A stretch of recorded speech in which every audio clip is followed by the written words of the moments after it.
Well, the gang is here. And hopefully we have a microphone because my dumbass forgot to test it. Need to do a little adjustment here, bring it down. Hopefully, well, according to the audio monitor, it's working. Although I'm not hearing much in the headphones. All right, come on. Which one of these adjusts for the headphones? I guess that one. Still sounds a little quiet. Sounds good. Okay. I decided to use the other microphone. I don't know why. Maybe because I have so fucking many microphones.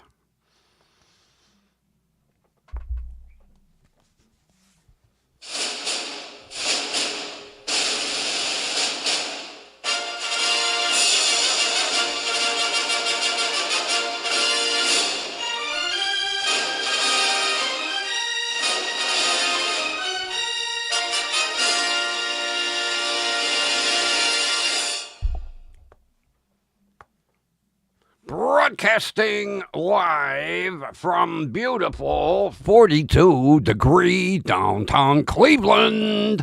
It's station WDWL TV, home of not one, but 2 stars on the Hollywood Walk of Fame. And like usual, I am your host, the grumpy old man.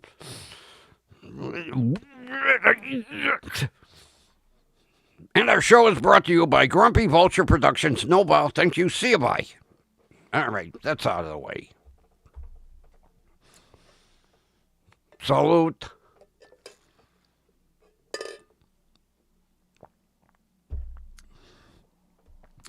Holy shit, I'll tell you what, them new antibiotics. Those pills are so big that literally I just pop one in my mouth and I get the toilet plunger and plunge it down my throat. Jesus Christ. Yeah, the doctor tells me, well, these are going to be 2.5 times stronger. Yeah, they're 2.5 times bigger. Pills. In the morning, I get my coffee out. And I just literally line up a bunch of pill containers. Top of my desk in the morning looks like a pharmacy.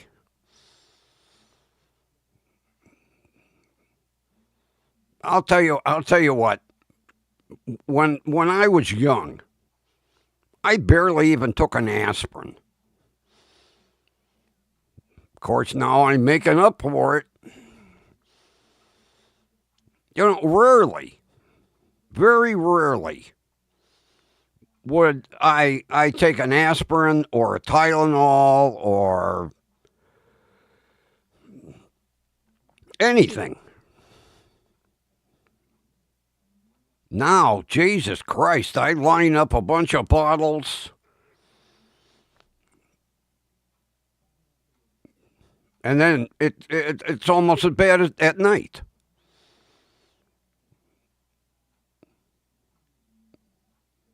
I take probably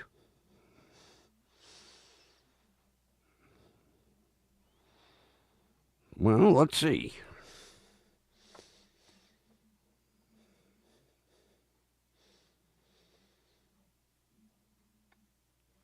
I take 11 pills in the morning and 3 at bedtime. Pills.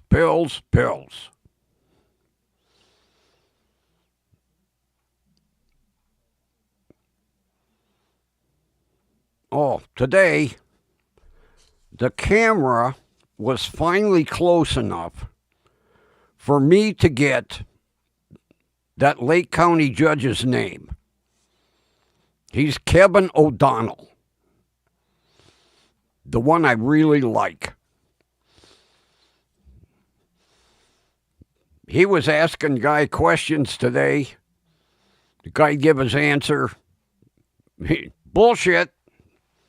Ask another question. The guy give his answer. Bullshit.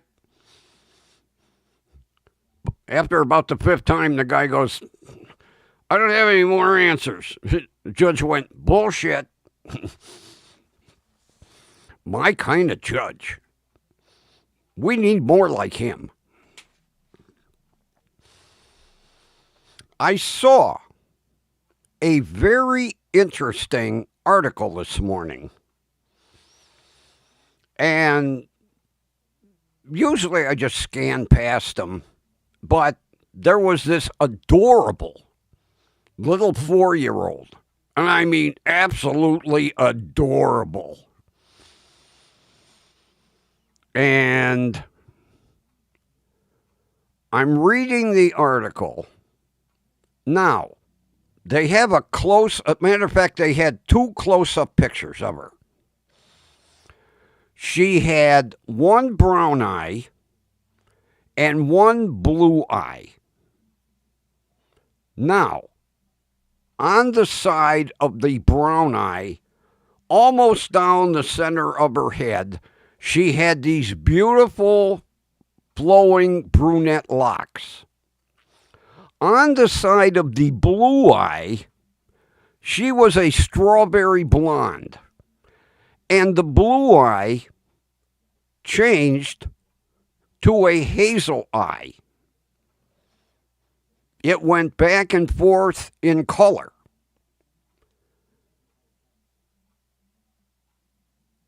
And they said, I can't remember, the medical term was about this long.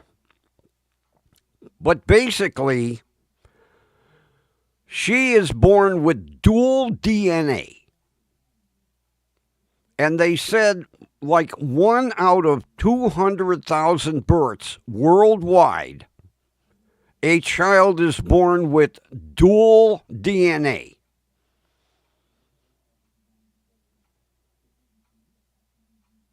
And it was, if she'd have turned one way, you'd have thought she was a beautiful, flowing little brunette. She turned the other way, strawberry blonde. And then the one eye changed colors during the day. It'd go from blue to hazel, and then back to blue. But the brown eye stayed brown. And she was adorable.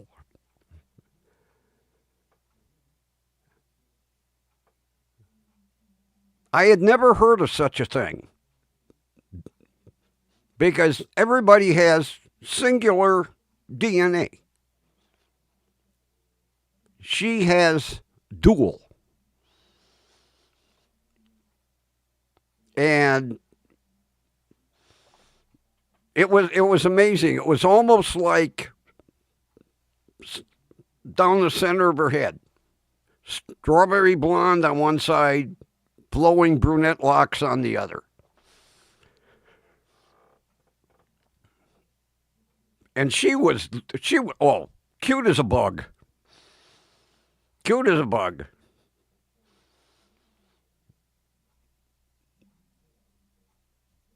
I have to, I wrote the term down somewhere. Like I say, it's about this long. I'm going to read up on it because I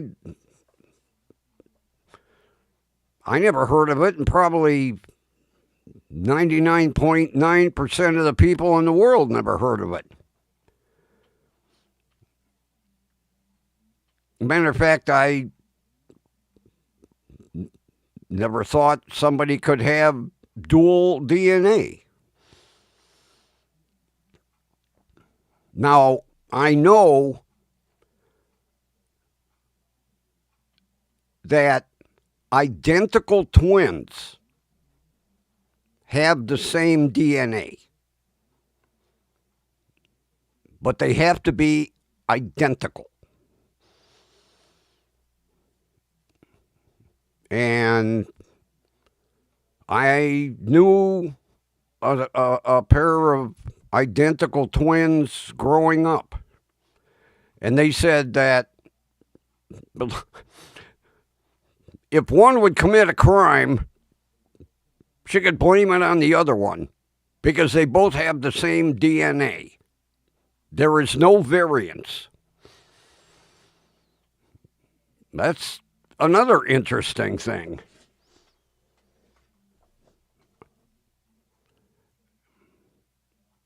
Ron, I read an article about it about 6 months ago. Because it was a guy committed a crime and he tried to blame it on his brother. And when they tested both of them, they had the same DNA because they were identical twins. And the article said this only happens in identical twins, not fraternal or whatever, maternal. Because the brother that killed the guy was blaming it on his twin. I wasn't there; it was him. And of course, they showed the video. What good was that? The two of them looked identical.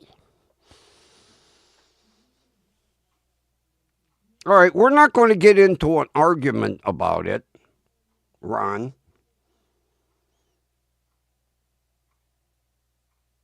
I'm just saying. Okay, Kathy backs me up.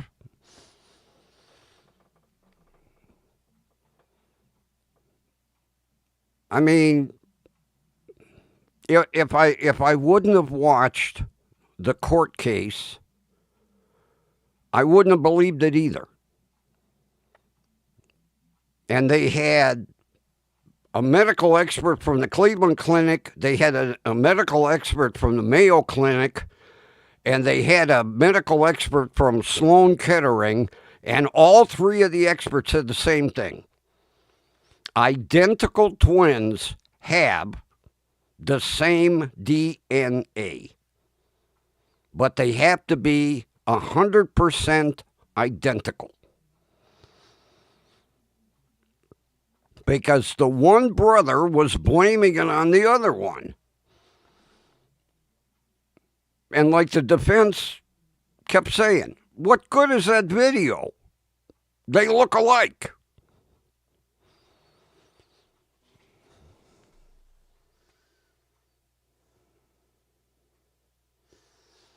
All right, let's go to something else because all we're going to do is argue, and I'm not here to argue.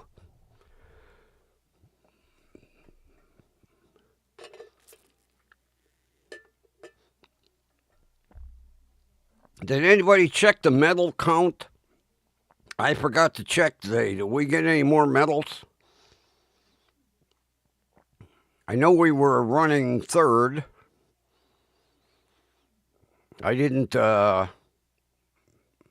check anything on the Olympics today. Usually I go right down the whole.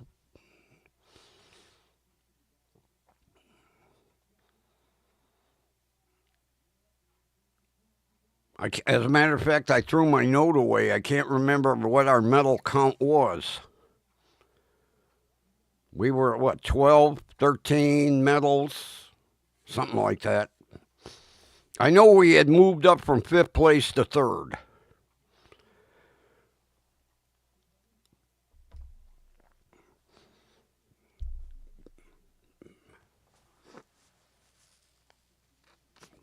Pardon me, that looks tacky, but I don't know what it is about that Mark's store. Every time I go in that store, my nose starts to run. And then it continues to run for quite a while after I get home. And I thought it was me. And the one cashier, she keeps a box of Kleenex right there at the register. And she said, same thing. I come to work, my nose runs all day.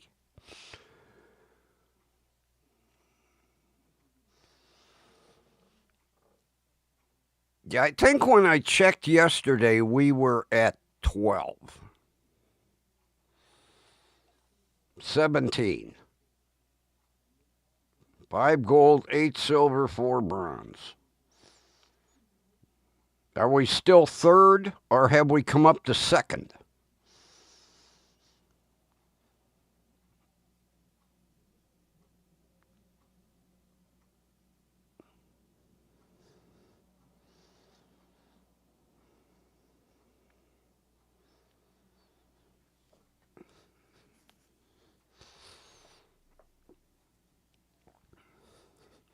I like to keep count because that way when the American Olympic team lands back in the United States, we can count how many companies that are looking for endorsements will be standing at the end of the jetway with contracts to sign.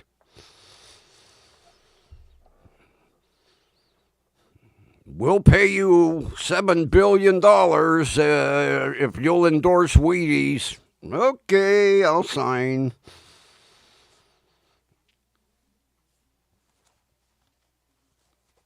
And then they get all that endorsement money, and then, you read years later, they're fucking broke.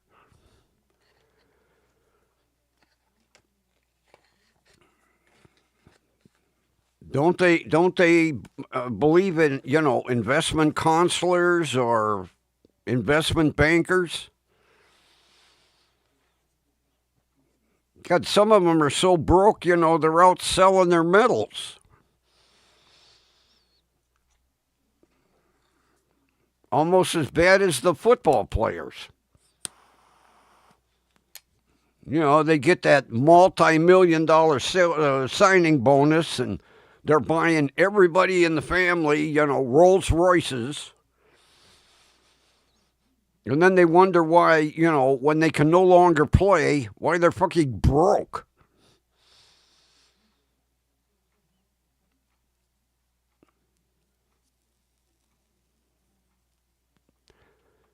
And it's amazing how many Olympians that like kind of wash into the woodwork.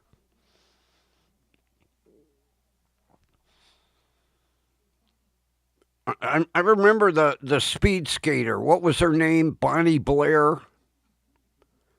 Oh, this is years ago.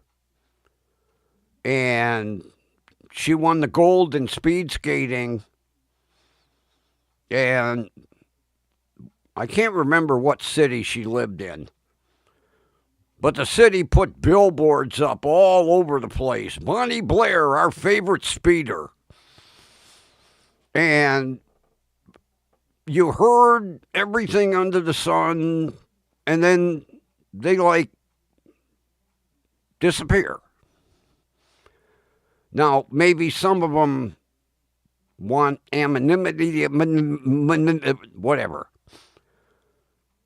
But it's interesting that a couple years after the Olympics, you don't hear of them anymore.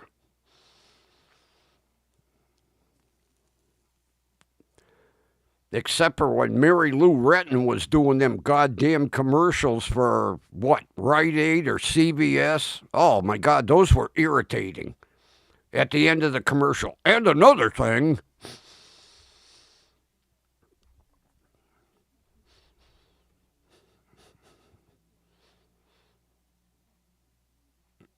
I'm trying to think. I read, who was it?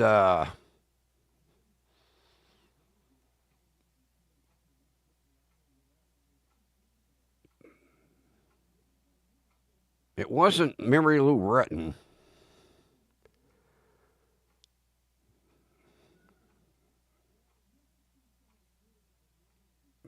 Oh, I can't think of. She was so broke that she lost her health insurance, and they had a GoFundMe up to help her pay her medical bills. And I can't remember what the hell her name was.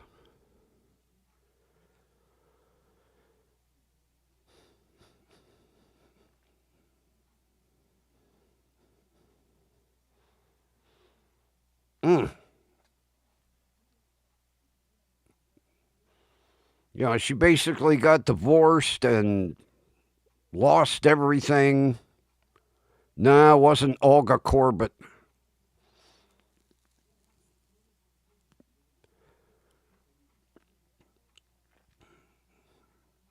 I can't think of her name to save my life.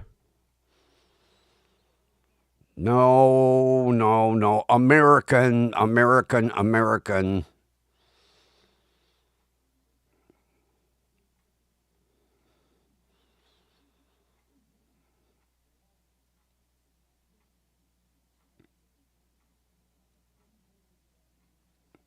Can't think of her name.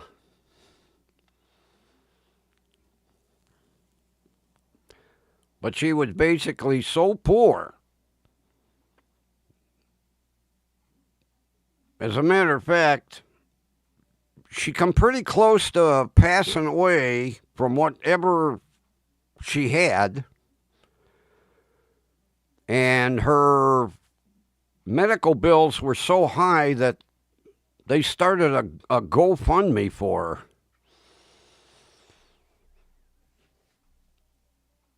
her. I can't think of her. Sucks to get old.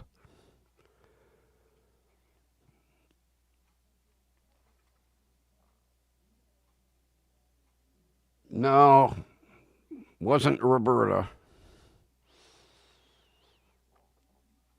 I can't. Oh, God.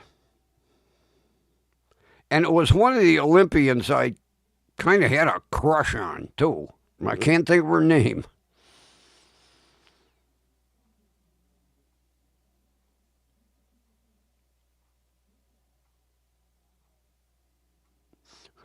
Oh, yeah, I saw that one. Although she did offer a formal apology later on, but yeah, good showing for Mary Lou. Although, like they say, you know, when you're drunk, you're not in control of your mouth.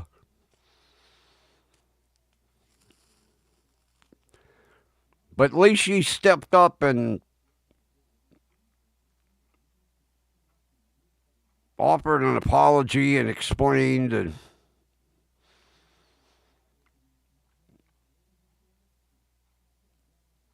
God, for the life of me, I can't think of that.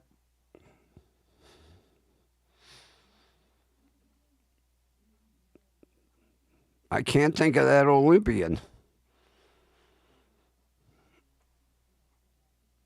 No, wasn't Carrie.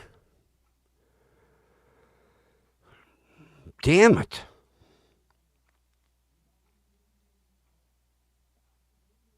I'm drawing a blank.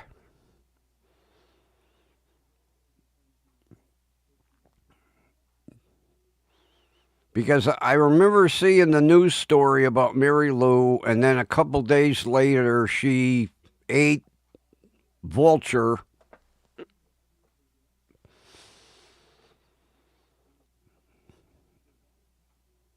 And said she was going into rehab and all that.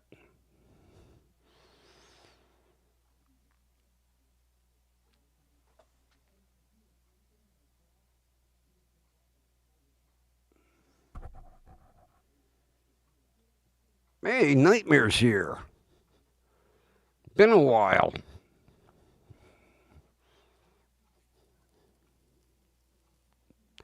I don't know why I can't think of that.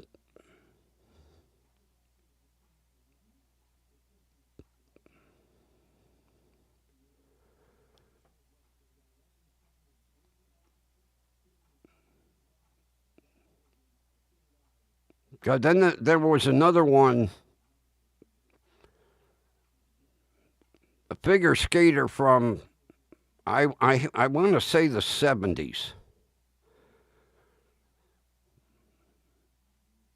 that won the gold. And she's living like up on the East Coast somewhere. Every now and then you see something about her.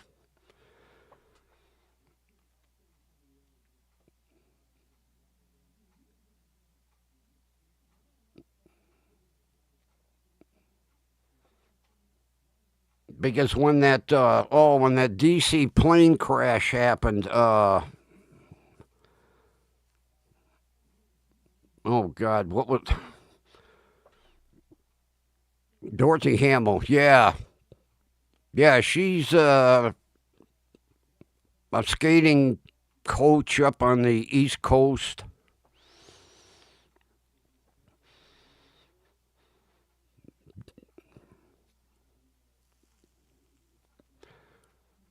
Oh, geez, who was the? Who, all right, who was the one that got the smack in the leg? What was her name?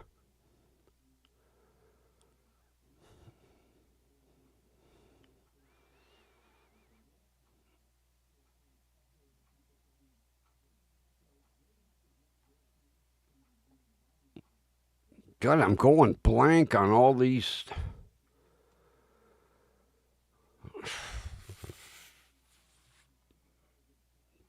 The big controversy when somebody whacked her in the leg with a pipe.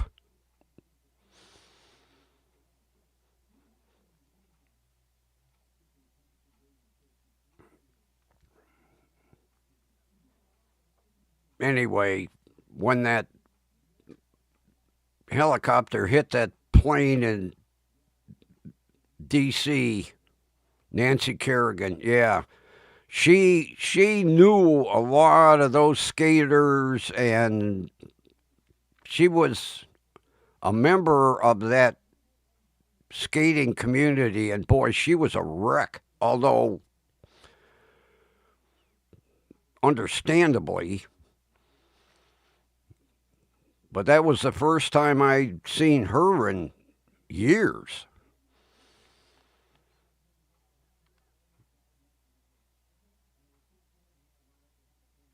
I wish I could think of that Olympian that they started a GoFundMe for to pay her medical bills. I can't think of her name.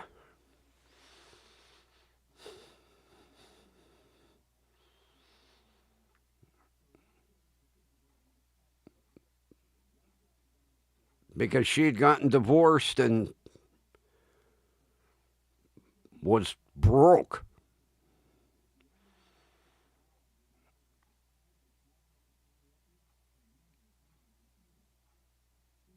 And I'm thinking, you had all these big companies paying you gazillion dollars for endorsements, and you're broke?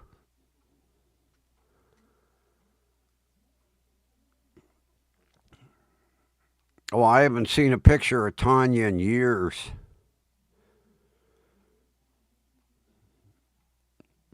She went up in flames.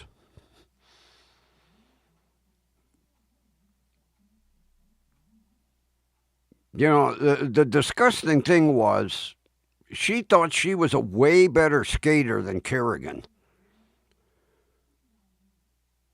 And she figured, well, I'll take Nancy out and then I'll get the gold. Well, didn't happen.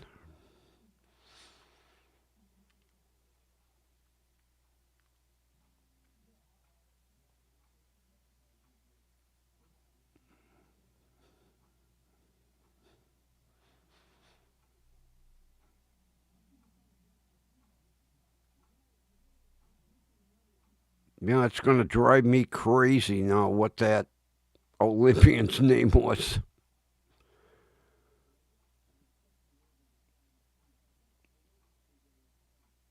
Don't ever get old.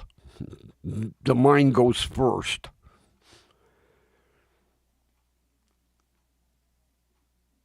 because I was quite shocked to find out, she was flat broke, just barely making her bills, and ended up in the hospital.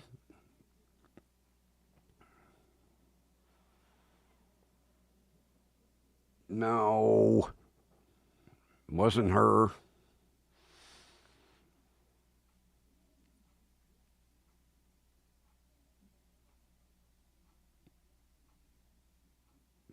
I'm drawing a complete blank. I can't even picture her in my head. Usually, if I can picture her in my head, then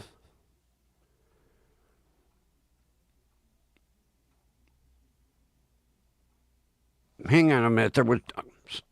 I just heard a crash in my kitchen. Oh, jeez. Somebody knocked something over.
My son left a cookie sheet on the stove, and his cat decided to tiptoe across it, I guess. Go out in the kitchen, and the cat's looking at me like, I didn't do nothing.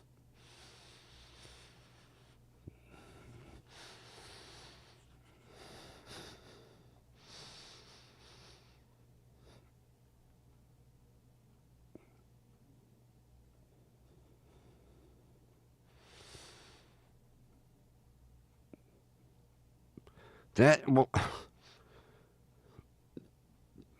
that Olympiad's driving me crazy.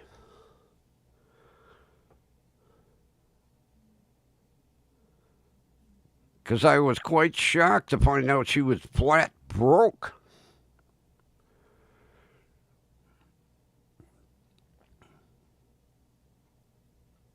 Although that's what happens when you don't sign a prenup.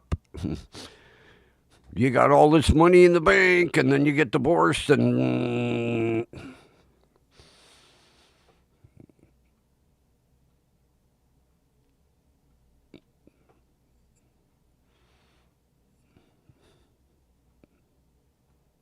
it's sad, though, to mismanage your money that way. Because, they get paid big bucks to do these endorsements.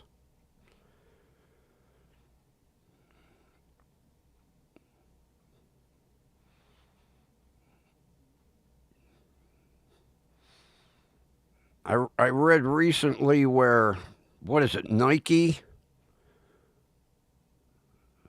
signed a lifetime deal with LeBron James for a godzillion dollars.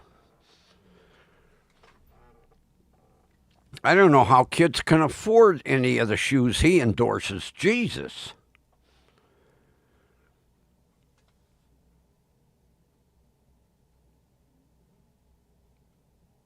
Was it Mary Lou? God, why am I going blank on that?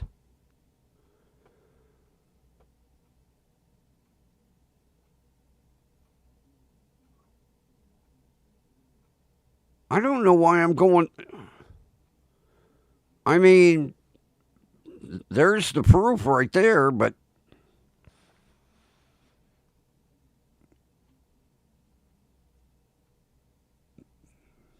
I mean, I can't remember what drugstore was she endorsing, Rite Aid or CVS or something. They were paying her big bucks. And then to find out, she was broke, well, she had some pretty hefty medical expenses because, yeah, she almost died. Whatever, whatever she had was quite serious. But when I read that article that she was flat broke, I was like, Jesus, what did it do with all your money?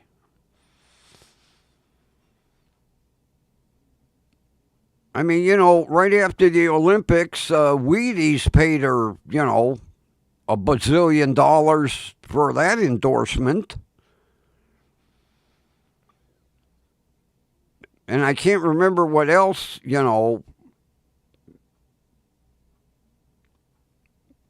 And then, she was doing them drugstore commercials. And then to find out she was penniless. It's shocking. It really is. How they can mismanage their money. And, you can guarantee that whatever gold medalists come back after the Olympics, they're going to get offered endorsement contracts for ridiculous amounts of money.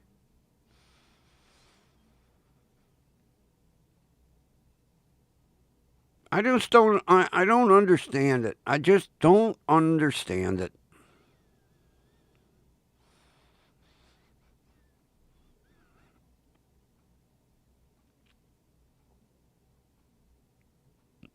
Yeah, and then Mary Lou gets healthy, and then she fucking gets a DUI.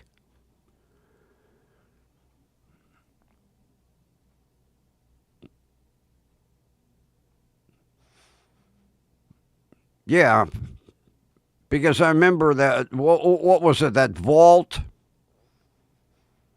She had two perfect tens because she got a perfect 10 the first time, and she went, I'm going to do it again just to show off.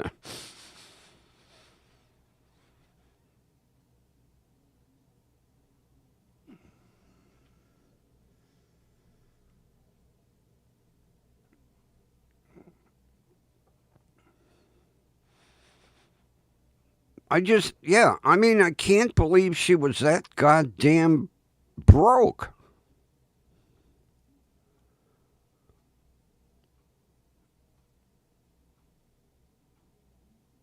Total money mismanagement. It has to be.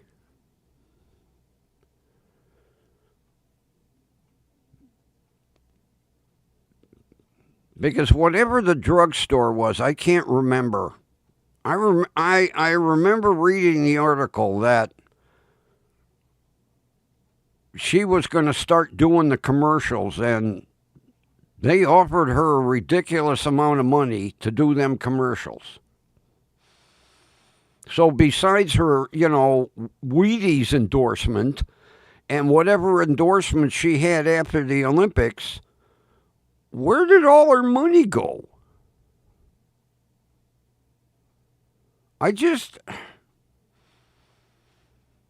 I mean, it's damn sad to be an Olympic gold medalist and basically your life goes to shit.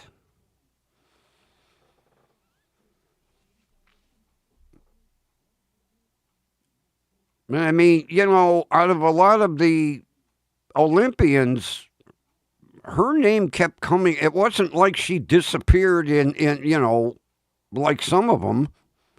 You'd hear her name come up every now and then. And then, like I say, she was doing them stupid commercials.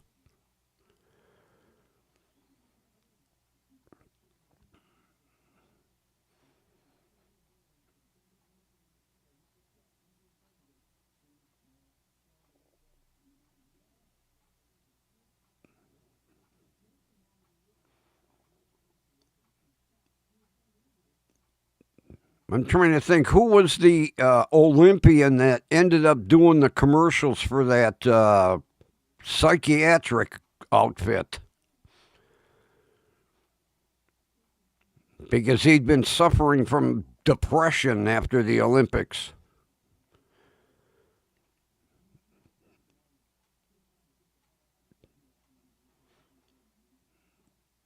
I mean, so many of them.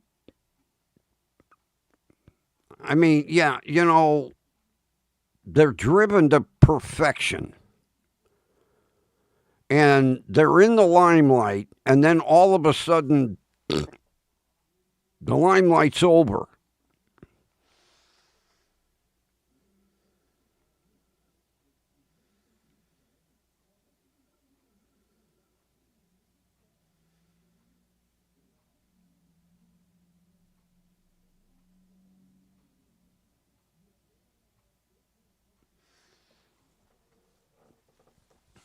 Well, I knew she had a lot of orthopedic surgeries. I didn't realize it was 30. Holy shit. But, you're going to look at it from being, I don't know when she started her gymnastics, probably age of 6, 7, 8 years old. Yeah, your body takes a beating, and then you pay for it afterwards.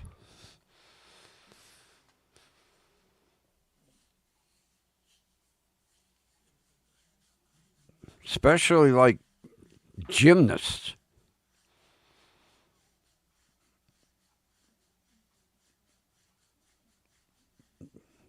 I mean, I've read a lot of articles where, yeah, a lot of Olympic gymnasts, especially back surgery, because their spine took such a beating.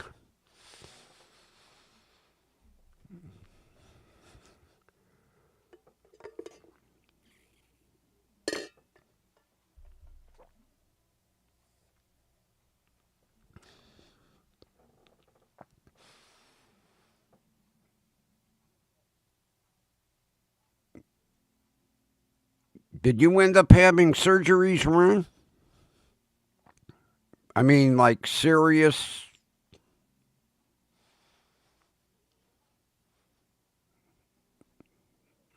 But yeah, I mean, anybody that participates in a sport and they, get to the level like you did and then go on, the ones that go on to the Olympics, your body can't take that much of a beating when you're young. Because then you fucking fall apart when you're old. I mean, your spine isn't made to take that kind of abuse. You had 9. Oh.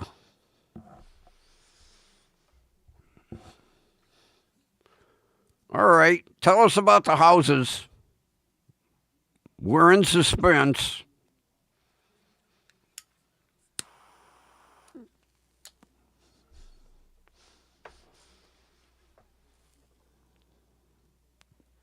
We want to hear about the houses.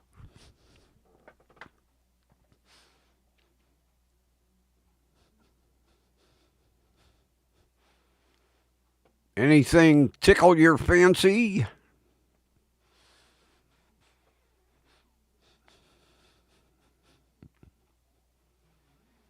And don't tell me the real estate agent didn't show up. God, they'll drag you out of the house to make a commission.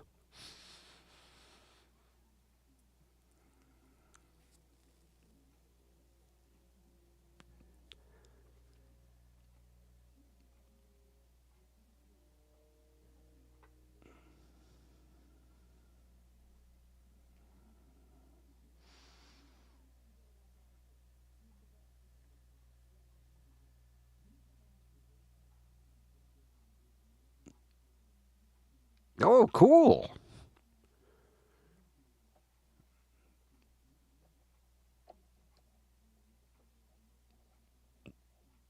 Let's hope they respond favorably. We'll have our fingers crossed.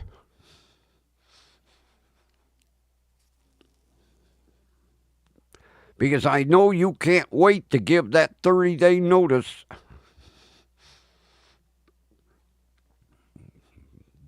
Tell that rental agent I'm getting the fuck out of here.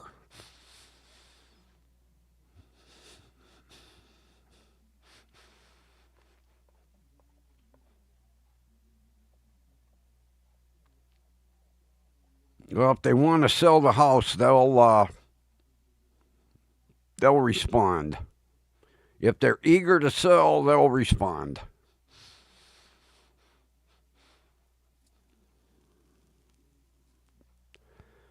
You know, that was like when I bought my first house.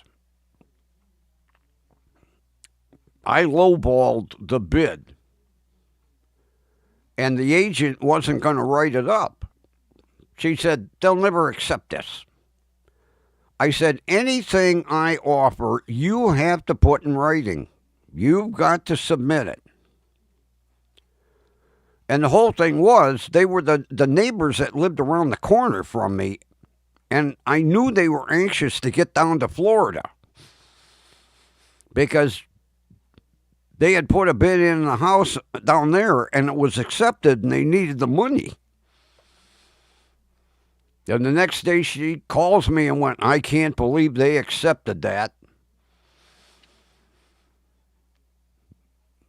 Because they wanted like 15,000 and I bid 11, and she was like, no, they'll never, oh, no, they'll never take that, no.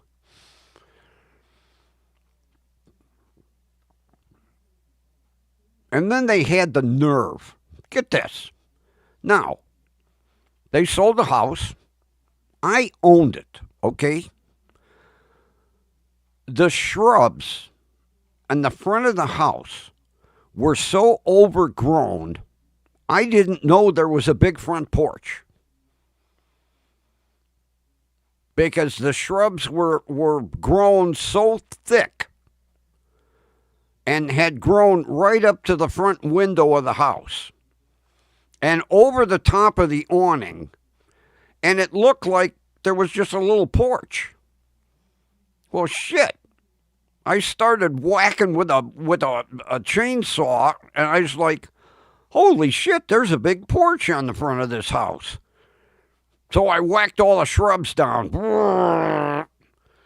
And they came back from Florida about a month and a half later, and they were like, they stopped, they pulled in the driveway, and they said, you destroyed our house.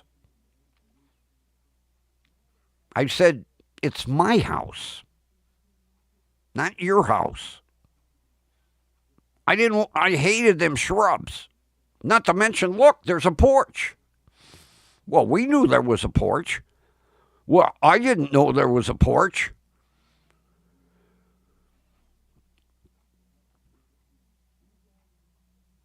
Yeah, you destroyed our house.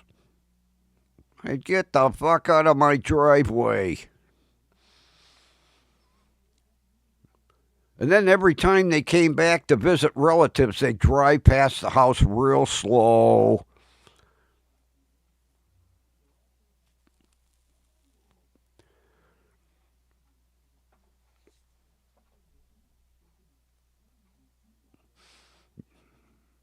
Had the nerve to tell me I destroyed their house. I whacked every goddamn shrub right down, dug the stumps out. I was like, look, there's a porch. I have lawn furniture. I can sit out on my porch.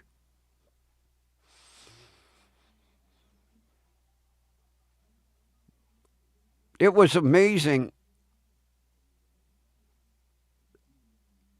the growth of them shrubs.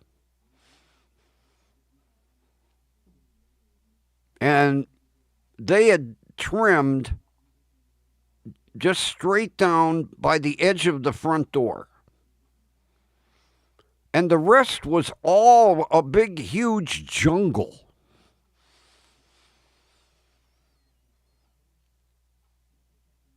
Oh, shit, no. I forgot it again. And I even had a note on the goddamn desk. That's because it was turned over. The note's right over here. Yeah. It was flipped over because I wrote on the back of it. God damn it. Well, there's the note. Not flipped over. Yeah, I wrote on the back. I wrote a bunch of shit on the back of it, and it was flipped over. I will put it up by the monitor.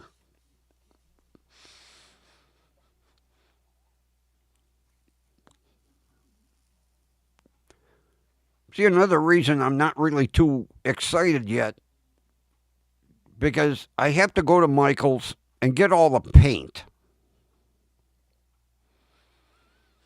and a complete set of brushes.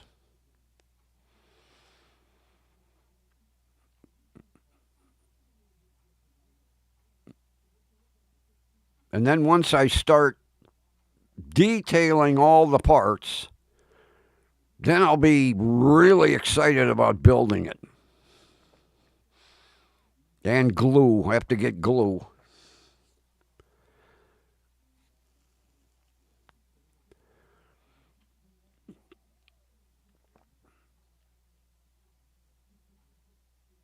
And I keep getting an email from that outfit. Are you ready for the bulldozer? I haven't even opened the box yet for the other one. Give me a break. Talk about an outfit eager to make a sale.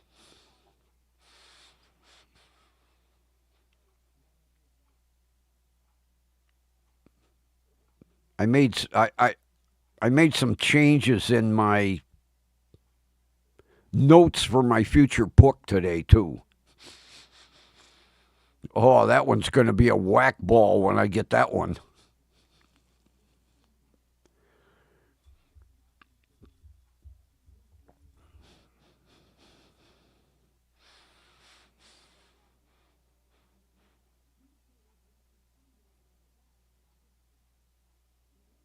Do you know if yours is on order yet, Kathy, or is it still in the works?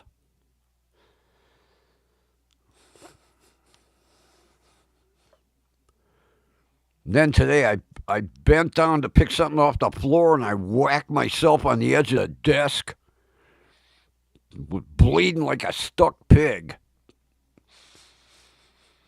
Forgot to move back a couple of inches. Bent down, whack. Oh, ow, ow, ow, ow. I'm sitting here going, something's on my nose. And I was like, oh, it's blood. Dumbass.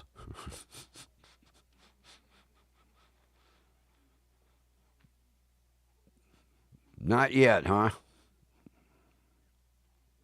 That's all right. No rush.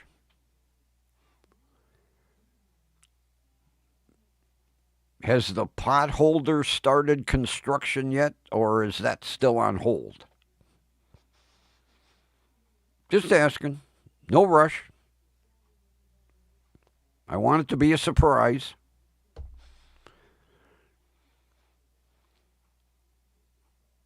Hopefully the goddamn CT scanner is fixed so I can go get my goddamn CTs tomorrow. CTs, as in plural.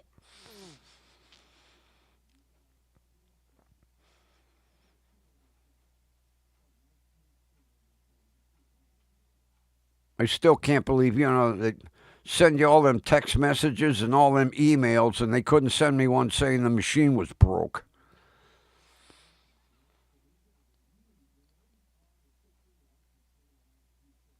And the place will probably be goddamn jammed tomorrow. I remember a couple months ago, I couldn't find a parking space. I'm driving around the lot, waiting for somebody to pull out. And you can't park down the street because the shopping center, if they see you walking away from your car, they're like, oh, tow it.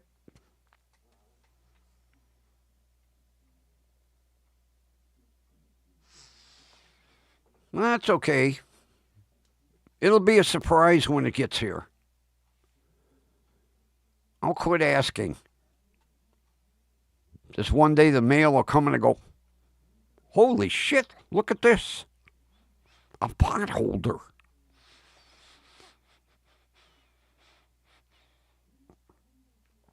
Boy, today when I went to Mark's, man, did they have some nice looking pork loins. I was tempted to buy one. They were, and the ribs, oh man. They had some beautiful looking ribs, although I still got ribs in the freezer. This new supplier that they've got for meat is really outstanding. Of course, they're turning more and more and more into a grocery store than they are a you name it everything store. But man, them pork loins, I put one in the basket and I took it out. And I put it back in the basket. And I took it out.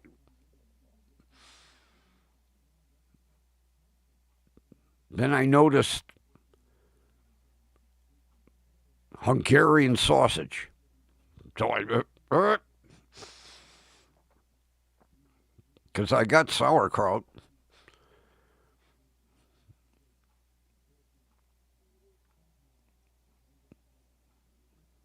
I'm going to have to get one.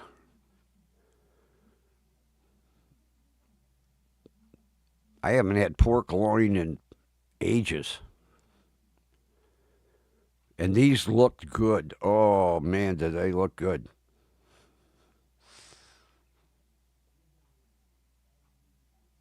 Perfect for 2 meals. Although then I got sticker shock when I saw the price of corned beef. Holy shit. Boy, I'll tell you what, when they know, corned beef is going to sell, they jack the price out of sight. 17, 22, 26, $28. Hey, TV, what's happening there? Yeah, I picked up. I was going to get a brisket. I picked it up $17.99. You've got to be kidding. Because you get a piece of corned beef like this, and when it gets done cooking, it's about like this.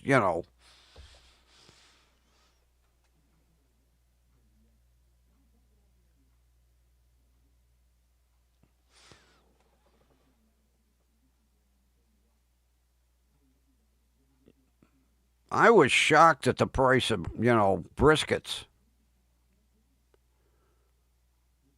I was like, well, St. Patrick's Day is coming. Look at the price. Then after St. Patrick's Day, they'll be throwing it at you. Here, buy this. Get out of here.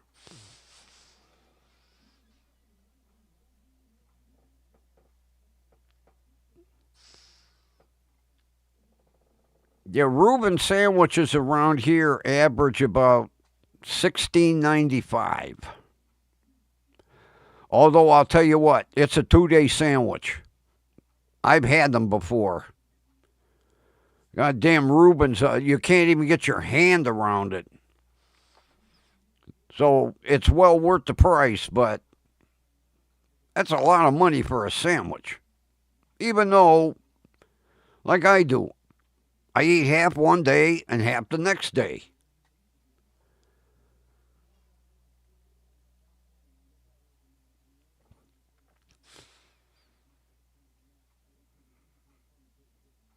Yeah, I was looking at steak. It was 1.2 pounds. Now I love porterhouse. 1.2 pounds, $29 for a steak.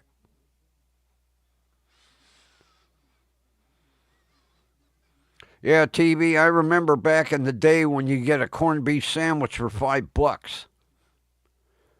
Now the place up the street, 16.95. But like I say, it's a 2-day sandwich. It really is.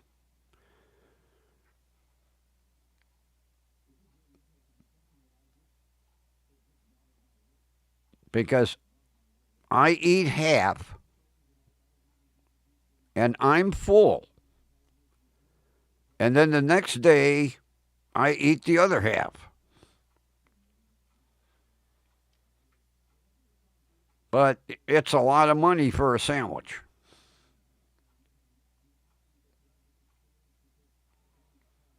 But it's good.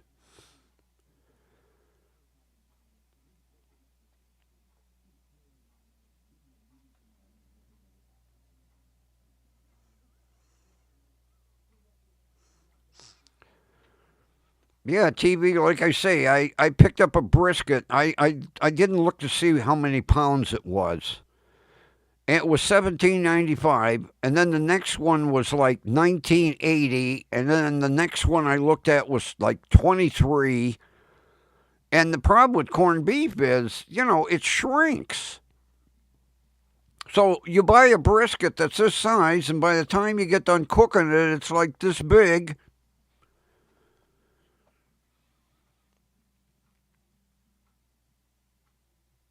I used to have corned beef and cabbage every St. Patrick's Day.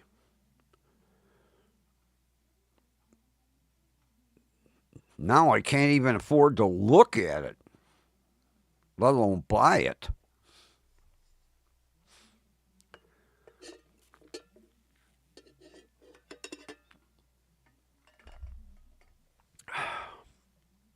God, that shit don't get any better.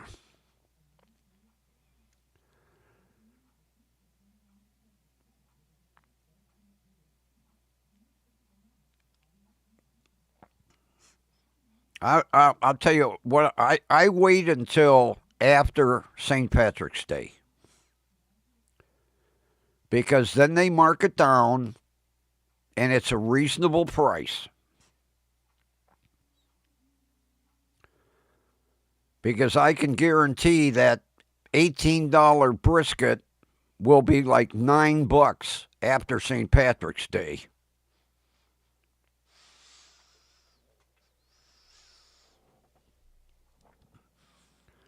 Well, still about the same, TB. I'm waiting for the antibiotics to kick in. I've only had 2 pills so far.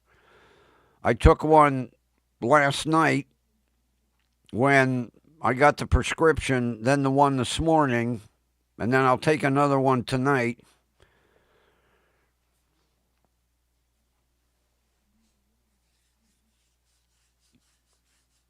Because, I've got to get this goddamn infection cleared up because my, podiatrist and orthopedic surgeon won't even talk to me about chopping my toe off until the infection's gone.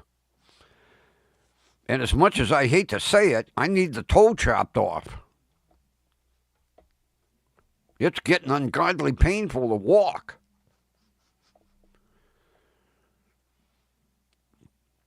I even have I ordered a couple pair of shoes that are size too big to give me the room in the toe, and it still hurts.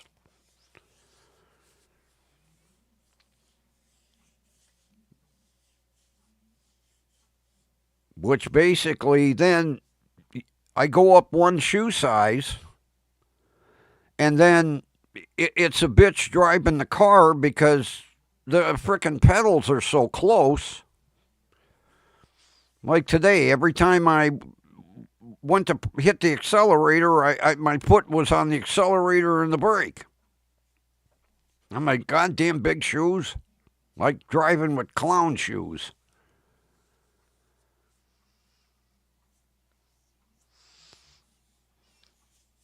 Yeah, didn't you hear about it, TV?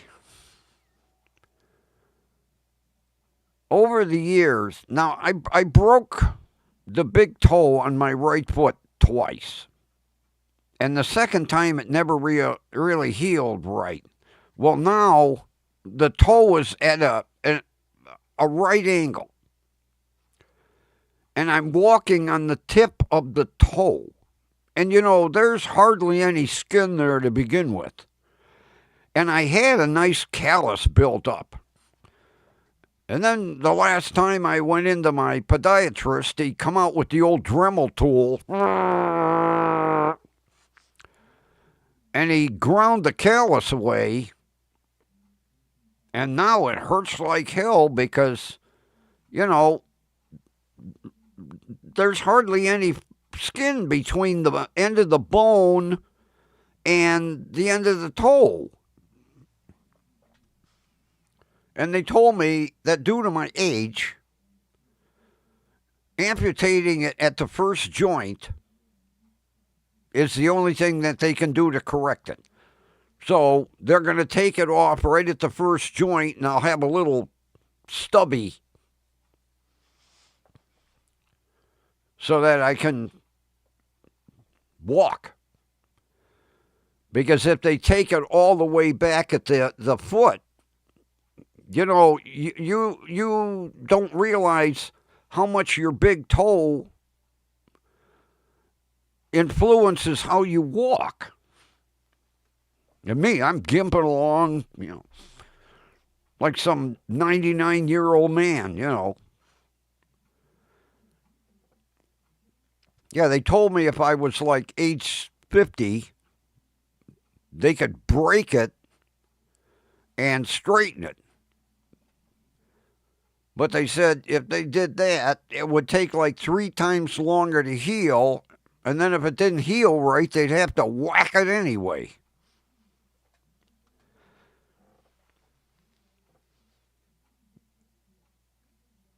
And basically the way it's grown, when I lay in bed at night, I don't see the end of the toe anyway, so I know what it's going to look like with that little stump. Although I never thought in my life I would say, please chop my toe off.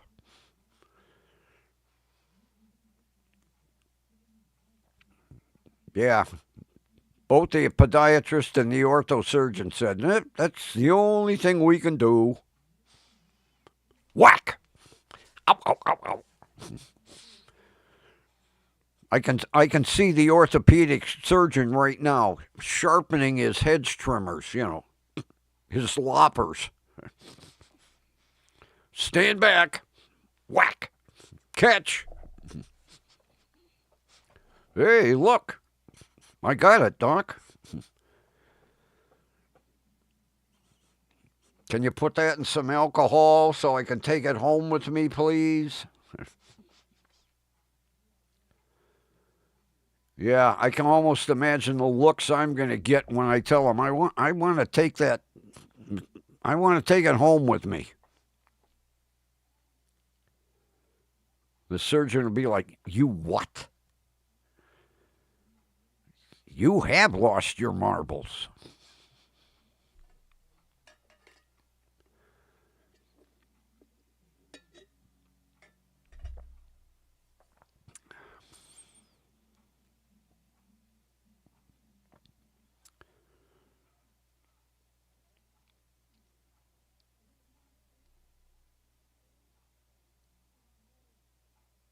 Yeah, I'm praying that they'll only do the first joint. It all depends on how much arthritis is in the socket.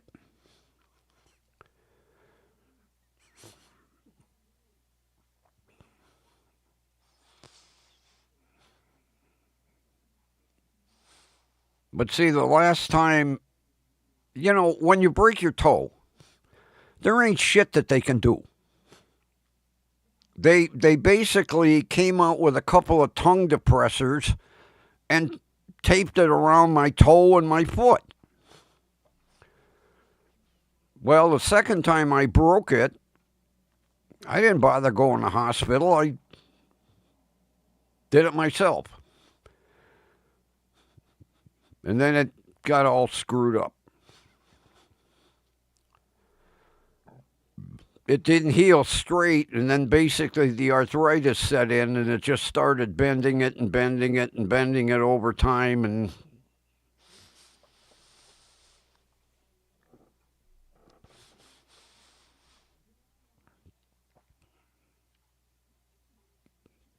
but they won't even think. As a matter of fact, when he found out I had this goddamn kidney infection, he canceled the appointment. He said, call me back when you're 100%. Yeah, okay. No problem. I can do that. And then he'll contact Dr. Whack. He's ready for the chop job. Surgeon will be like, okay, dollar signs.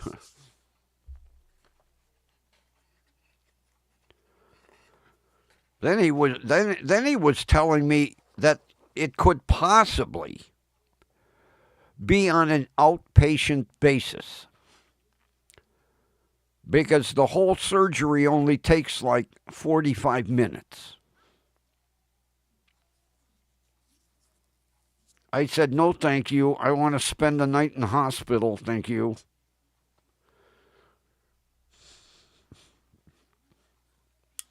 Because I love hospital food.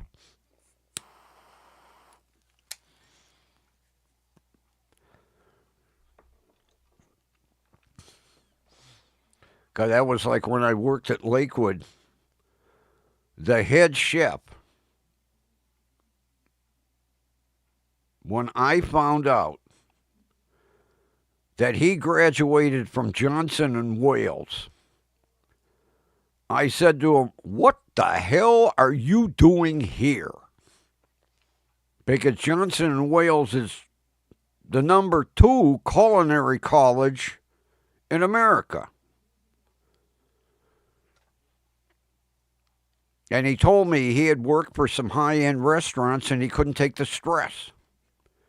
So he was a head chef in a hospital.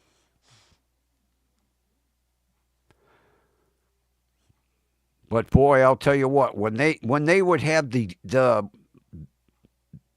monthly or bi-monthly doctor's dinners, oh man, could that guy cook. I'll never forget, he made lamb chops. And I'm not a big lamb person. He brought me over a couple of lamb chops. I almost ate the bone. I was like, oh my God, these are delicious.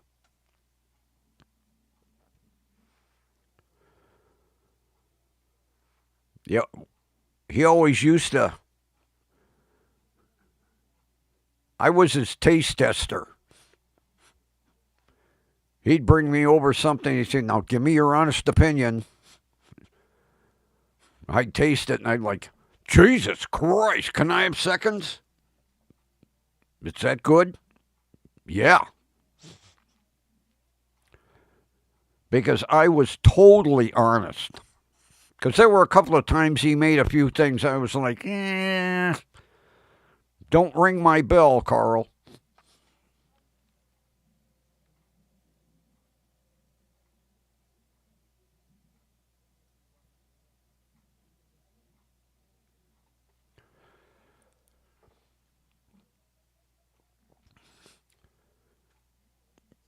Yeah, when he told me some of the high-end restaurants that he had worked for, like right out of college, and he told me, he said, man, I couldn't take the stress. He said it was weighing on my marriage. and he quit, and he got the job as the executive chef for the hospital. And like he said, 5 o'clock every night, I go home, see you, bye. I work Monday through Friday. He says, I'm happy. He said, believe me, I miss the money. But he says, I have peace of mind.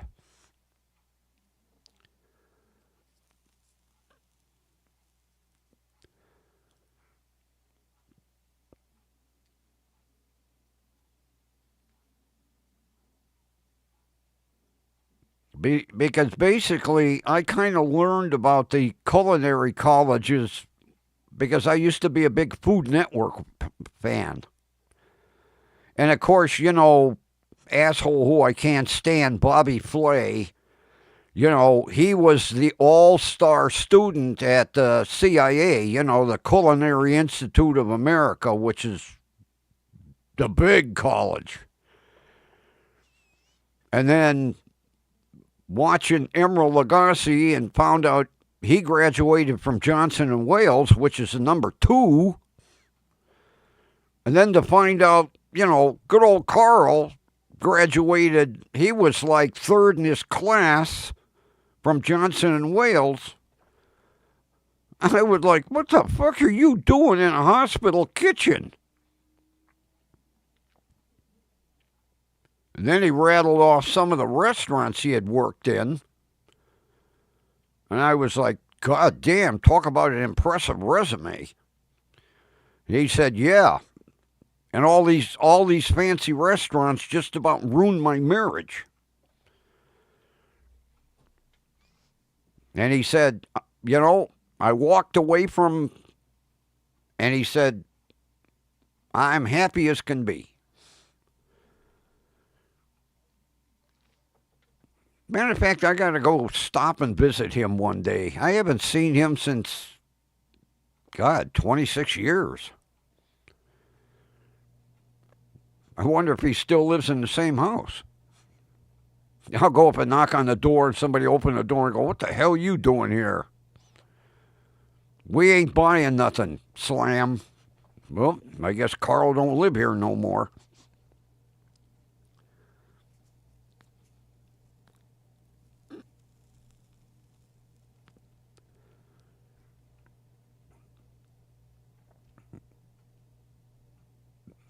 But I was blown away when I found out what culinary school he went to.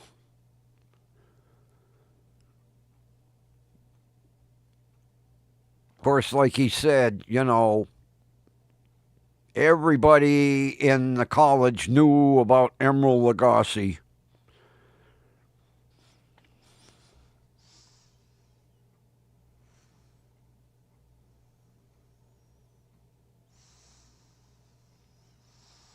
Thanks, TV. I appreciate it, buddy. Have a good evening.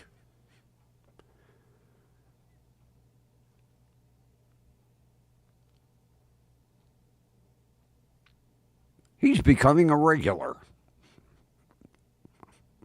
I'm actually happy to see him when he pops in. I mean, with my subscriber list, I'm happy to see everybody at night, I hit start and then I'm watching the chat going, is anybody going to be here tonight? Then either Kathy pops in or Linksfur pops in. And then I'm like, oh boy, I have 2. Matter of fact, am I still sitting at 117? I haven't even checked lately. Kind of depressing seeing that number sitting there. Especially when I see, 150,000 subscribers. I'm like, oh, geez.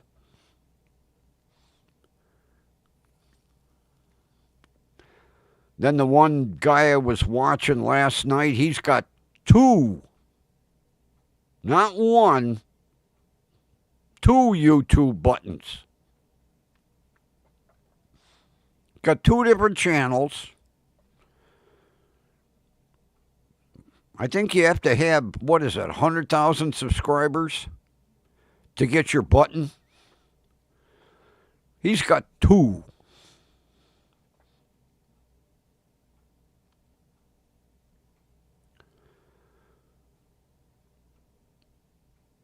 And what's the one, Crime Circus?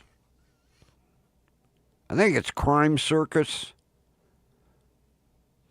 He's got two.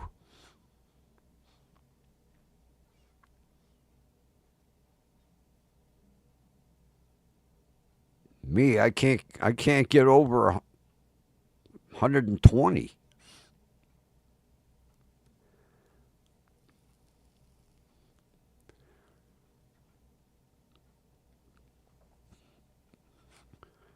But you know, when you get that big, it's a lot of work. It's literally a job. And if I wanted a job, I'd go work for McDonald's. I like this because there's no hassle, no pressure, except I have a working microphone.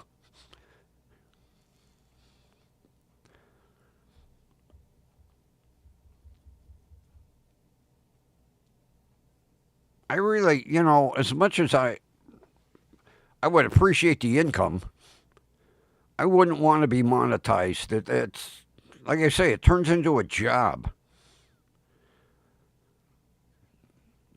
You have to put out so much, every single day. You're living for your YouTube channel.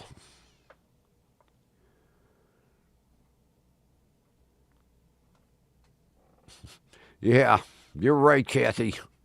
I got enough shit going on in the background. I don't need the extra aggravation.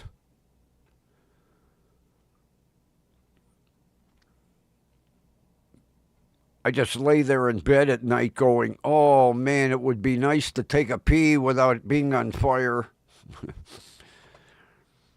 I know. Kind of nasty, but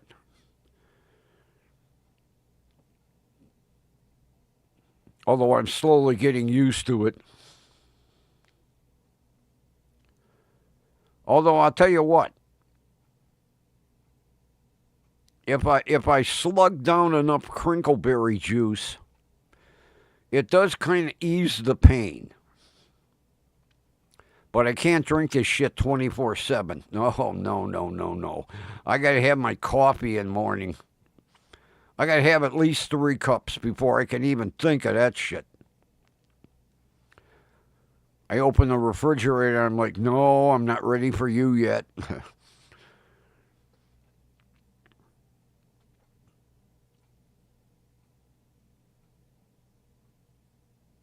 If they don't get my cranberry juice in by Tuesday, I'm going to have to go to a different brand because I can't drink the blend. It's got to be straight unsweetened, 0 sugar. And the shit ain't cheap. Figure $7 for a half, $14 a gallon for cranberry juice. Christ, more expensive than goddamn gasoline, which was expensive the last fill up at $4.03 a gallon. I saw that come up on the pump. I was like, Jesus. Talk about robbery without a gun. The goddamn car's got to have 93 octane or better.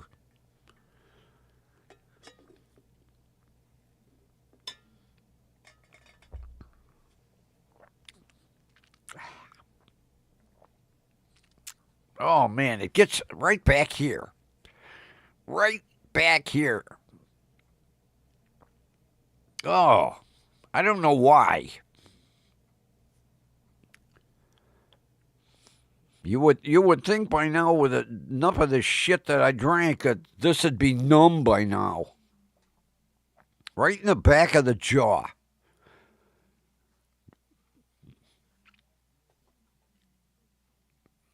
Blech.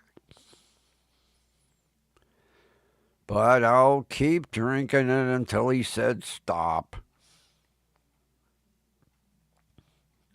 I think he's got stock in Ocean Spray.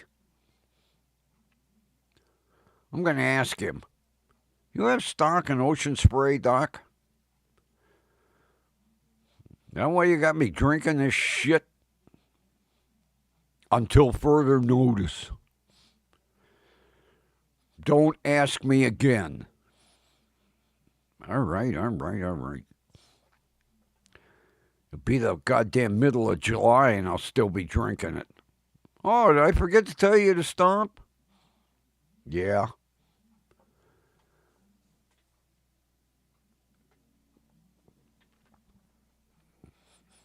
Oh, yeah.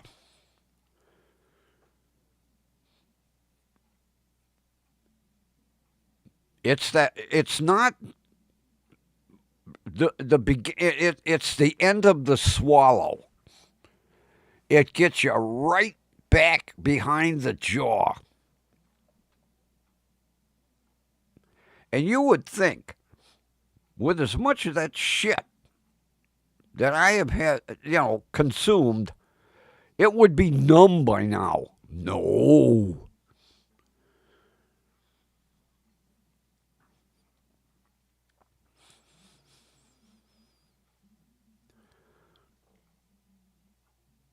You in here again? The walking belly. Starving.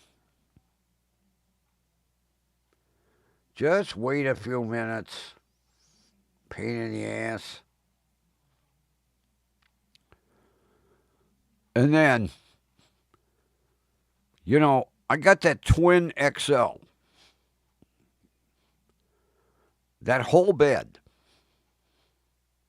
Where does he sleep? With his head on my pillow. Has that whole bed to sleep on. I look in the bedroom. There he is. Every time I look in there, head on my pillow, sound asleep.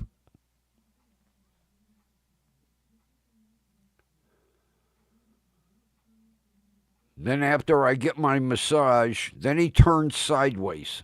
I'm like, will you cut that shit out? Because several times during the night he has to stretch.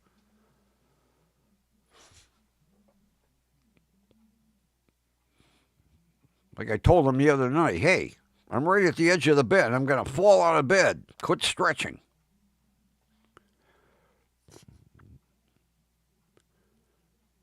I move, he moves. I move, he moves. I move, he moves. I screwed him up the other night. He had me all the way over the edge of the bed. I had to get up and go to the bathroom. When I come back in, I get in on the right side of the bed. He kind of looked at me like, what are you doing over there? Because you're over there.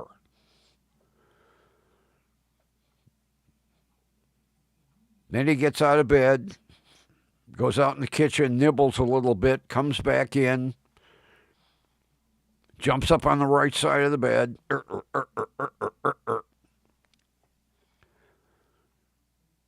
Then he can't lay fully sideways, so he kind of keeps sticking his feet in me, move over a little bit.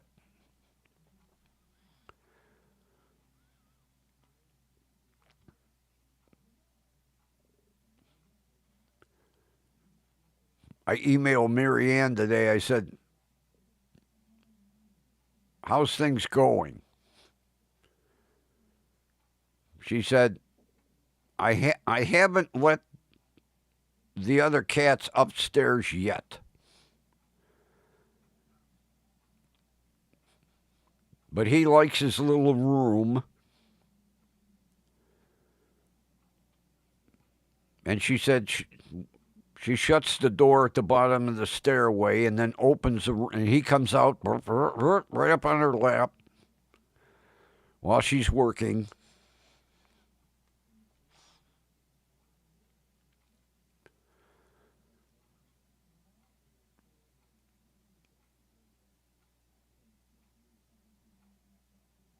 Although he's a cute kitten, I'll tell you what. That Batman mask is a riot.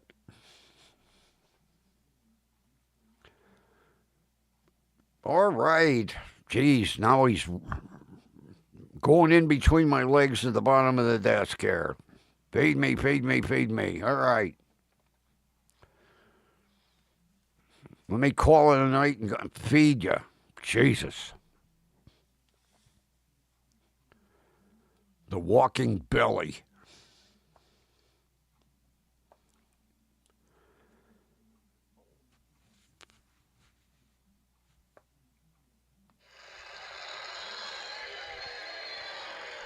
All right, peoples. Thanks for being here and putting up with my crab ass. And we will meet again right here tomorrow night, the home of not one, but 2 stars on the Hollywood Walk of Fame. And with that, everybody take care. Have a wonderful rest of your evening. And we will meet again right here tomorrow night. And with that, I'm going to go feed the walking belly. And we will have the 2 see-yas. See you 1. And see you 2.